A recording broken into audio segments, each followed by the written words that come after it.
ছাত্র উপদেষ্টা ছাত্রদের কোটায়, এখানে ছাত্র উপদেষ্টা হিসেবে সেখানে ছাত্রদের ভয়েস হয়ে মন্ত্রী পরিষদে গিয়েছিল, উপদেষ্টা পরিষদে গিয়েছিল।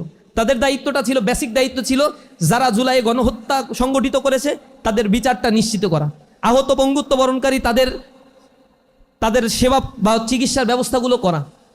এই কাজগুলো তারা না করে রেফারেন্ডাম করা ছিল তাদের মৌলিক দায়িত্ব, সংস্কার করা ছিল তাদের মৌলিক দায়িত্ব।